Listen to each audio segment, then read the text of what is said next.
allowing warrantless spying on Americans to continue, or whatever abuse they're allowing, knowing fully or hiding the truth about UAPs, ignoring the UAP Disclosure Act of 2023. Why are they doing that? It's not impossible to imagine that some guy with a drinking problem or a weird sex life, and that's very common up there. That's why they're doing it, because they don't want to be exposed. I don't have evidence of that. I don't have proof of that. Right. But that's not a crazy thing to assume that could be happening. And I said to somebody, a very powerful person, the other day in a conversation in my kitchen, an elected official holds a really senior position, a very famous person. I was going crazy. I was so mad about all this stuff and about the warrantless spying and about the funding for these insane wars. And I said to the guy who serves in one of the legislative bodies, I got so mad my dogs were afraid. They're like, well, why are you yelling? Because I don't yell at home. But I was like, all these people are controlled. They're all, got weird sex lives, and all these things are hiding, and they're being blackmailed by the intel agencies. And he said, and I'm quoting, I know. My initial sort of overall broad sort of view of this interview and sort of just Tucker Carlson, it is like for a person like him, a person like an Alex Jones, to be telling truths, I'm not sure all the time, like it's good and bad. You know what I mean? Like it's, you're exposing what needs to be exposed, but you're not the right messenger because you're the messenger. It's like Marjorie Taylor Greene on a Ukraine war. Like you're not the right messenger. You're making, because of some of your foolery, and I'm talking about all of these people in Tucker Carlson, the establishment can just kind of go, you talking about the Tucker Carlson that said this crazy stuff about blah, blah, blah, whatever it is. And it makes what he's exposing suspect. So that's kind of like my take on it. But I see you want to chime in, Nick. Go ahead. I am greatly enjoying chaos agents like Tucker Carlson. You guys know how I feel about Tucker. I am a Marxist unapologetically. I believe in class war more than anything else. But what one thing we can do is we can take advantage of infighting and chaos amongst the capitalist class. So people like Tucker Carlson and people like Marjorie Taylor Greene, we use them as useful idiots against the establishment, because now you have a lot of young Republicans, a record amount of young Republicans that are now speaking out against Israel. So Marjorie Taylor Greene is a shameless hypocrite who I don't know how any of her supporters can ever take her seriously, because she's resisting Mike Johnson and the Republicans on Ukraine funding, but then she'll turn around and say that she supports Israel funding. Now that's where chaos agents on the left like me come in, and I start to poke at them, and I start to call out these contradictions, and they end up doing our bidding at the end of the day, because we then, using their clout within the system, we use them to point out the hypocrisies in the system.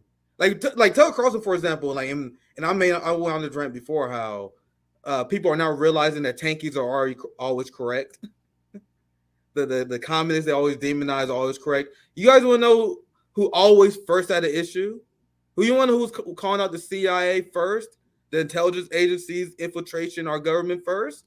The socialists, the communists. That was one of the arguments we was using when we was making an argument that our government is illegitimate, that we actually live in a capitalist dictatorship.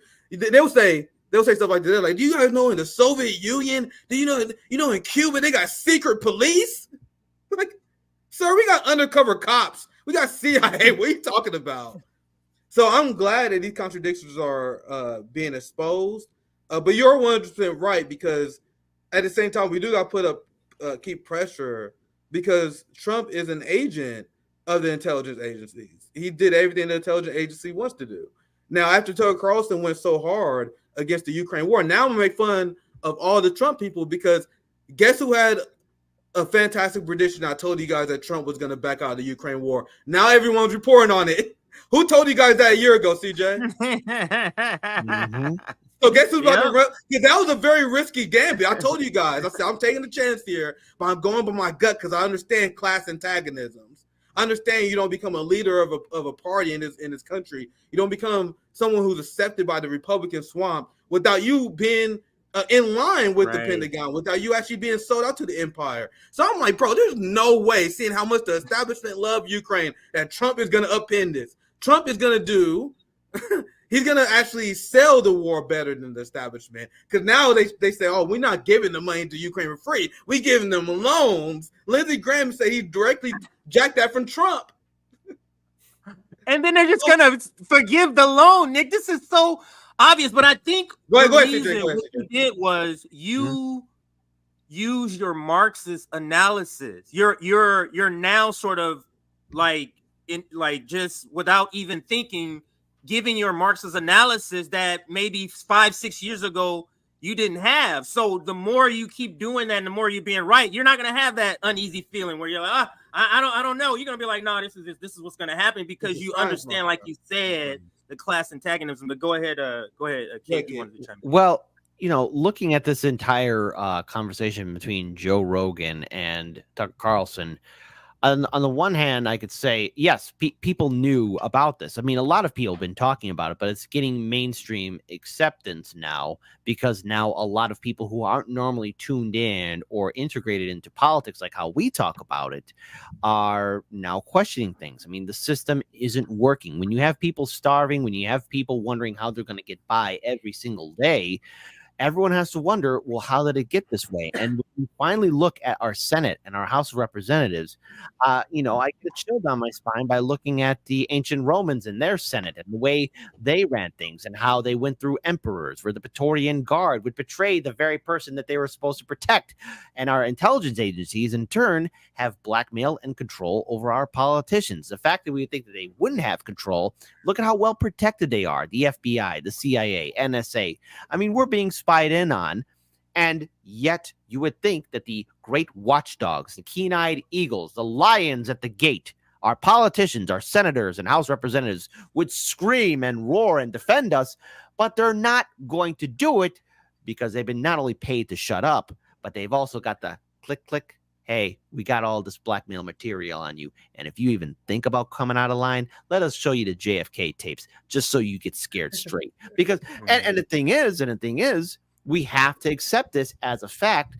Yes, we could say it's speculation, but I mean, this isn't the first time a government did this kind of inside job to itself. And Tucker Carlson, he's not the first person to bring this up. I know a lot of other people who have smaller social media platforms were bringing this up years ago. And I think it's long overdue that the American people speak out and address it as well. It shouldn't just be relying on Joe Rogan or Tucker Carlson. It is now every single citizen's social responsibility to observe and look at these politicians and call them out for the frauds that they are. Their careers are their number one priority. And as for being an independent media, it is everyone's social responsibility, as well as even after the show, to observe and look at other sources of information so that you can be a more well-rounded person and not be hypnotized or trapped into the neoliberal media that is constantly dictating and controlling over us, which also has its ties to the politicians, which also are in turn are controlled by lobby groups and the intelligence agencies. By the way, Bill, Bob, my FBI handlers, great to see you guys. I am legitimately glad, because there's a part of me that wants to say I told you so, but I'm glad people are catching up, even if they're doing it at a slower pace than we wanted to. Even their analysis isn't 100% left. This is these people calling out the CIA and the deep state institutions. And this is an argument that proletarian movements need to remember. Like, this is a deeply authoritarian state with no democracy. Because one thing that kind of annoyed me that Trump and MAGA has done, and I'm not 100% annoyed, but like I'm like split on it, because they popularized the term deep state, but they dumbed it down, because the deep state was guys. I'm a very conspiracy minded. I was like, the deep state is something that was always a thing. We use the term permanent state. The permanent state is the intelligence agencies that you can't vote out, that you can't get rid of. Is it Anthony Blinken? Is it the Nera Tanners, she's in charge of domestic policy at the White House? Technically, didn't we vote against Nera Tanden when we voted against Hillary Clinton in 2016? Right? But you actually, no matter what we vote, how we vote, these motherfuckers still gonna get the job. This is the concept of the permanent state. The fact that Mike Pompeo was in the CIA, then he was in the Trump administration, drained the swamp. Good job. You know what I mean? So this is what we always said. Like, no matter what you vote for, you're gonna have the same ideas. This is the permanent state. Then Trump and MAGA dumbed it down. Well, there's a deep state. The people that you want to hurt Trump. Well, that's the thing. He defines it as hurting Trump. Right. I mean, he's against the deep state to the extent that the deep state is out to get him. Right. But when it came to, this Ukraine funding, it seemed like the Freedom Caucus members actually slowed the momentum. And, as Lindsey Graham said on TV, Trump gave this the green light. If he didn't, they'd not have had as many Republican yes votes as they did, although they still had a minority of Republicans vote yes on this. It was Democrats who voted in lockstep for this. Republicans were split almost 50-50, but I think it was like 112 or 113 no to only 101 yes. So actually, the majority of Republicans voted no, and almost every Democrat voted yes. Dumb. Like, and I'll pass right back to you, Keaton. But the people who are not acknowledging the shift that happened, like the people who politics are still stuck in 2015. Right. And this is not a praise of the Republican Party at all. But I want people to understand our politics is completely different. Like we have a unapologetic neocon party and Democrat Party, and then we have like this factionism in the Republican Party. But I don't want to go too long. Go ahead, Keaton. I want you to finish your point. There is more bipartisan ass kissing going on today than there's been in probably 20 years. Like it probably not since like the days immediately following 9/11 has there been as many hands extended across the aisle. Like they consider this Washington at work. They consider this the system working, right? Democrats and Republicans coming together to pass 3 separate war funding bills that no one wants. No one wants. This does not have anywhere near majority support here in the U.S. And yet they are ecstatic and so proud of themselves and so proud of the system that they were able to force this through.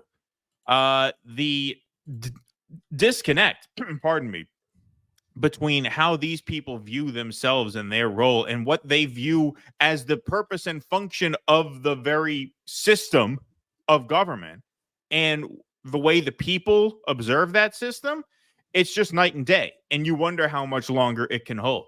And I've had so many people come up to me and say, Jesus, Kit, you were right about just how corrupt our system is. Now that people are waking up, we can never fall back asleep because these politicians want to sucker us into making us think that they care about us.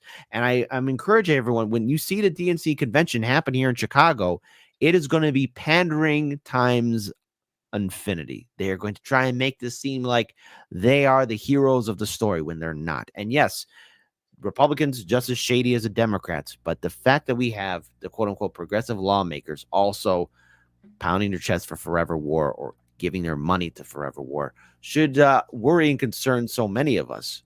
This is something that cannot stand. And yet, sooner or later, there will be more aggressive, I guess, follow through. How much longer can you lie to people and assume that they'll just be subservient and go along with it? It is unsustainable. You cannot control populace when the populace realizes they're getting screwed over. I'll replay it so we can refresh our content here. Members of Congress are terrified of the intel agencies. I'm not guessing at that. They've told me that, including people on the Intel Committee, including people who run the Intel Committee, the people whose job it is to oversee and keep in line these enormous secretive agencies whose budgets we can't even know. They're black budgets. They're the parents. The agencies are the children. They're afraid of the agencies. That's not compatible with democracy. Democracy is a really simple system, even representative democracy like ours. The people rule. They do so through elections. They express their preference through voting. They send their people to the capital city to run the government on their behalf. Whenever you have unelected people who are not accountable to anyone making the biggest decisions, you don't have a democracy. You have something else, another system. I would call it a tyranny or whatever you want to call it. It's not a democracy. So that's like super obvious. It's playing out in front of everyone and no one cares and no one does anything about it. So we began by talking about just the overall about Tucker Carlson being the messenger of this message, which is a like to hear something like this on a podcast like a Joe Rogan show that reaches millions of viewers. There's a couple of things that come to mind. One, it could be information that was once kind of tightly held, but with social media, the intel community sees that what people already know, so these things are kind of now okay to talk about. Because understand, like, Joe Rogan is a corporate entity that he's not going to stray too far from the corporate talking points or what's allowed in the corporate arena. So moving beyond just Tucker Carlson being a bad messenger, what do you think? For example, I think who did I see this tweet? I think it was Nick's tweet. Something to the effect of, I don't want to mischaracterize your tweet, but for a person, and it wasn't about this video, I think it was about a different Tucker video, but for as far as the information that he is sort of exposing, he's exposing, like what you said, Nick, which is the deep state, and the deep state being, these are the people that are actually making the decisions. Like when Tucker Carlson talks about when Putin tells a story about, I think it was Bush or whatever, the president, and he said, "Oh, we're gonna do this," and then he went back and talks to Condoleezza Rice, and they said, "Oh, no, we can't do that." They changed, so it kind of illustrated that the president was not the person making the decisions, and we can clearly see that with the Joe Biden presidency. But what do you just think about the information of the people overseeing the intel community is afraid of the intel community? How does that work with keeping the intel community in line, for anybody that wants to take that? Well, I mean, I think the only explanation, I mean, it's kind of interesting because this episode was recorded, I guess, late last week and dropped before this war funding package was, passed.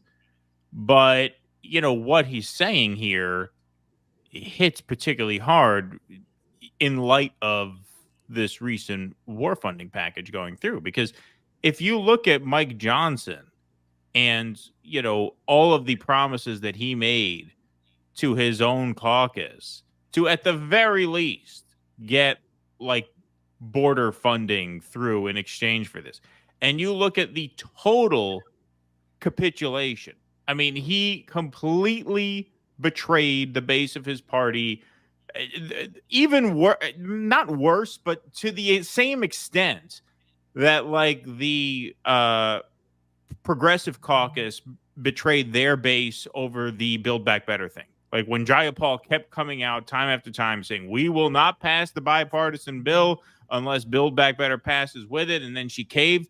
That is the level of loserdom that Mike Johnson has sunk to by allowing these bills to go through. And the fact that he didn't even get any border funding for it leaves me with no other explanation other than he had to have been gotten to somehow. Like how do you do that kind of 180 on an issue like this? Because in a sense, it is worse than the Build Back Better thing. Because with the Build Back Better thing, the Democrats were doing what they felt was best for their party because it was progressive Democrats making life easier for the Democratic president. This is different. He's going across party lines. He's literally relying on the Democrats to pass the war funding that then a Democratic president would sign. What other explanation is there than he's been gotten to somehow? Because I don't think you explain this reversal any other way. I just don't. Ken, to that point of him being gotten to, you guys know he said the quiet part out loud, right? Have you guys seen the part when he was asked by reporters why he flipped on Ukraine funding? He said, well, it's different when you're a House Speaker, when you just compared when you're a backbencher. When you're House Speaker, you get intelligence briefings. Well, who cares? So guys, I don't know if you guys saw this clip. It was the funniest thing I've ever seen. There you go. Yeah, you're right. You're Yeah, It was a no, funny do you narrative, have and he- it? he- I Oh, would do you have admit it or no? I would have to dig. They talk. No, no, they it's were okay, talking it's about it a okay. lot on corporate media. There was this clip that was playing all the time because the narrative that the liberals was using was, oh, Mike Johnson is what he doing is an example of a grown-up Republican. What happened when you actually get leadership versus whenever you're just a grifter like Matt Gaetz and Marjorie Taylor Greene. He get intelligent briefings, and it's different when you got the intelligence agencies You telling know them what I that saw in that intelligence briefing? They had the hidden camera at the bathhouse I was at 12 years ago. That's a hell of an intelligence briefing they showed me. And then Bro, they CJ, also I'm show so him mad. his web history too. Yeah. Bro, PJ, I'm so mad Yes. that I didn't save this segment I saw when I was doing some research, making one of my hotspot videos. I was watching these segments, and they said that one of the reasons why Mike Johnson is now the grown up in the room. One of the commentators was like, it's different when you get intelligence briefings. I think it's that Republican guy, that black Republican coon guy that on MSNBC. I forgot his name. That Republican. He was he was a house. Michael Steele. Yeah, Michael Steele. I Yeah. believe it was him. Don't quote me on it, guys, but I believe it was him. He was like, when you're a House Speaker, it's different because you got the intelligence agencies telling you that your vote, what you do, is directly tied to national security.